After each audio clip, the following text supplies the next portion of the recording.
All right, so this is just going to be a brief rundown of u substitution. Just how u substitution works. You set something equal to u, and then it helps you substitute into the problem, and it helps you figure out the antiderivative more easily. Generally, when you pick in your u, you want to pick something that's like the derivative of the thing you pick is also in the problem. And so what I mean by that is so you have two terms, right? So like basically you can narrow your choices down to 8x minus 12 and then 4x squared minus 12x. And out of those two, the derivative of one of them is also in the problem. And which one is that? Well, it's going to be 4x squared minus 12x, right? Because the derivative of that, or the du of that, right, is 8x minus 12 dx, right? So then now we can go and we can say, okay, this u, right, 4x minus 12x, you plug that in there, and then this du, 8x minus 12, you plug it in here, and then you also, right, plug this dx in here.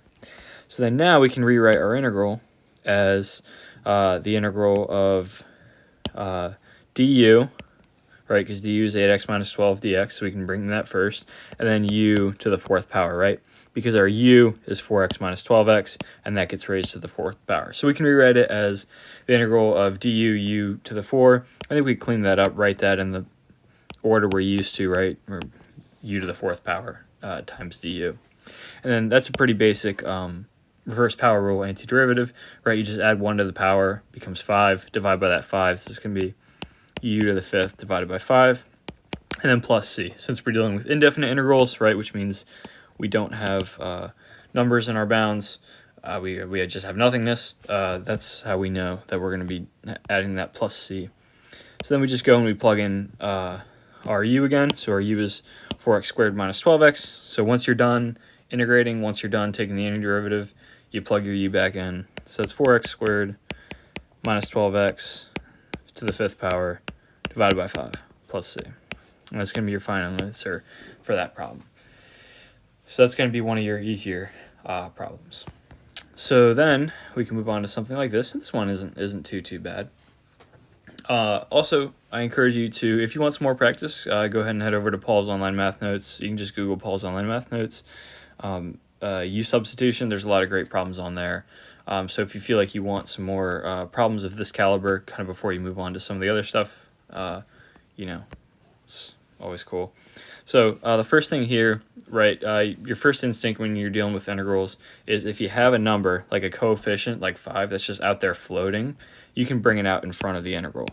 So 5, and then z minus 4, and then the cube root of z squared minus 8z dz. And that really just declutters our integral, right? There's just a lot less to look at. Makes the u sub a lot easier because everything just kind of, will get replaced by a u or a du eventually. So now we're looking at our u, and we select between, pretty much we're going to be able to narrow it down to these two terms, right? And so it's going to be z squared minus 8z, or z minus 4. So if we try z minus 4, right, what's the derivative of that? Well, that's just going to be dz, right, because the derivative of z is just dz, and then the derivative of negative 4 is 0. dz is in the problem, but we're still dealing with this whole thing, you know what I mean? So it doesn't really help us too much. So then we can go and maybe we want to go and we want to try u equals z squared minus 8z. And what's the derivative of that? Well, that's going to be 2z minus 8 times dz. So now it's like, okay, that might be a little more helpful, right? Because if we factor out a 2, so we say 2, and then z minus 4 dz, now z minus 4, right, that's something that we have in the problem.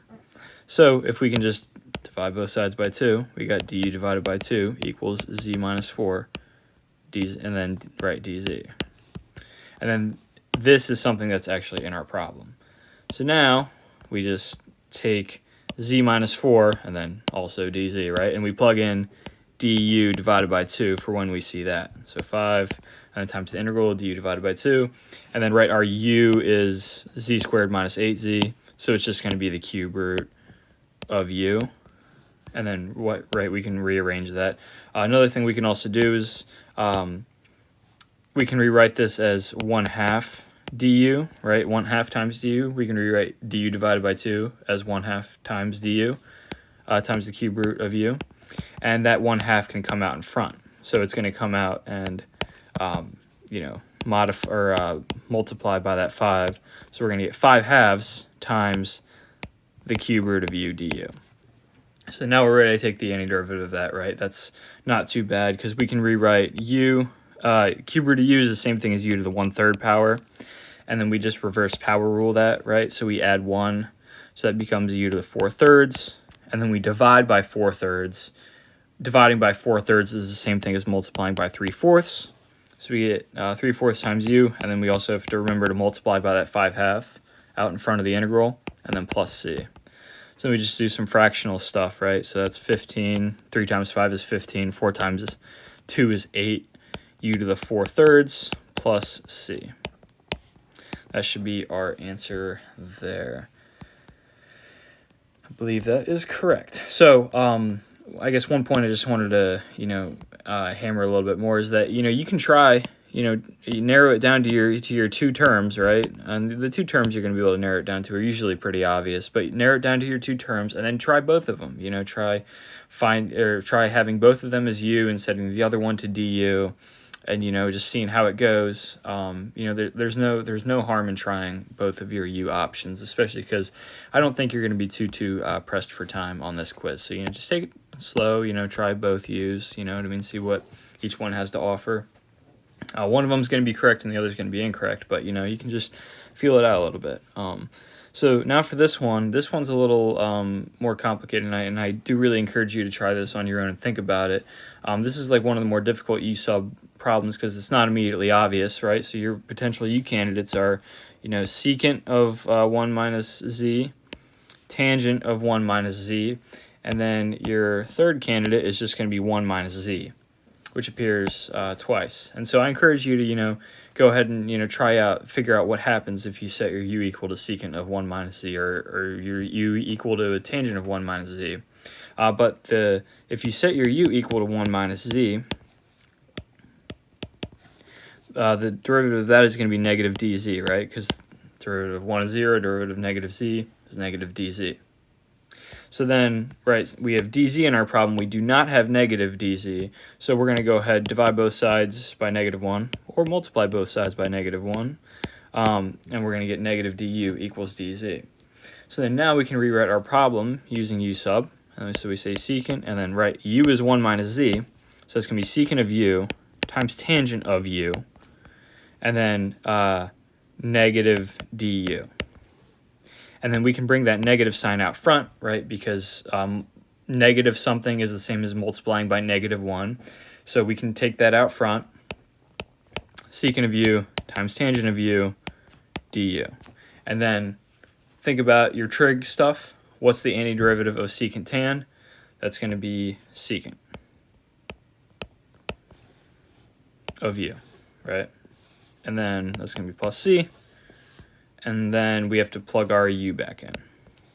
So negative secant of 1 minus z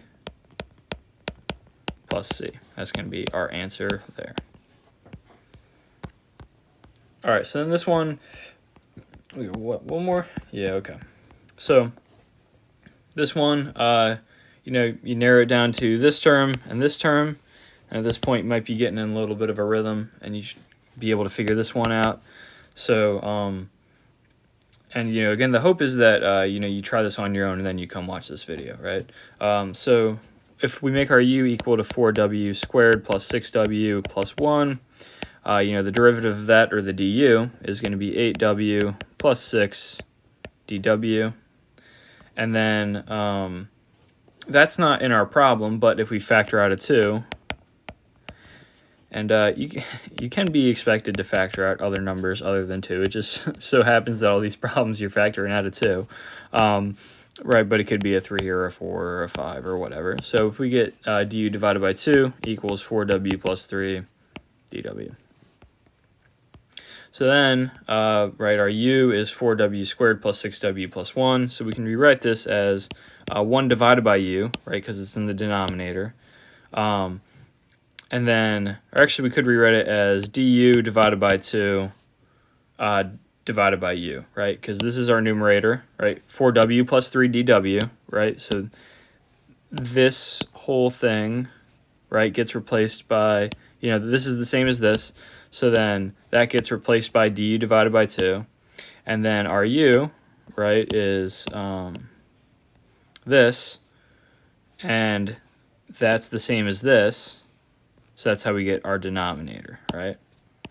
So then we can simplify this a little bit. And we can bring that 2 down into the denominator. So we get du divided by 2u. Or, 1 divided by 2u minus du. Or, sorry, not minus du, times du.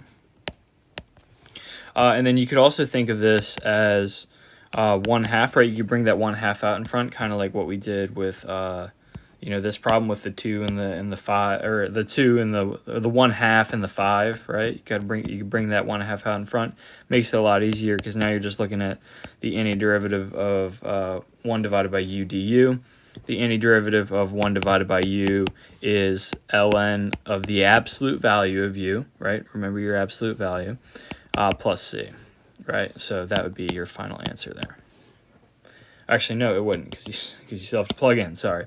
So 1/2, and then times ln of, and what's our u? 4w squared plus 6w plus 1, and then plus c. So that'd be our final answer. Okay. All right, so then now, last problem that I'm going to be talking about. So we're looking at secant squared x e to the 1 plus tangent x dx. So, again, I encourage you to try out different, u values and stuff like that. If we set our u value to be, and remember, you're just looking for something with a derivative that's also in the problem. And as you do more examples and stuff like that, you'll get a better feel for choosing your x's. But if, we do 1 plus tangent x, then the derivative of that is secant squared x dx. That is, right, clearly in the problem, right? So then we just rewrite this as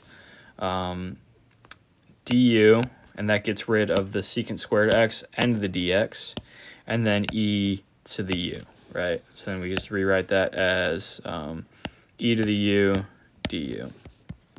And the antiderivative of that is, right, antiderivative of e to the u is just e to the u plus c, right? And then you just plug in for u, so that's e to the 1 plus tangent x plus c.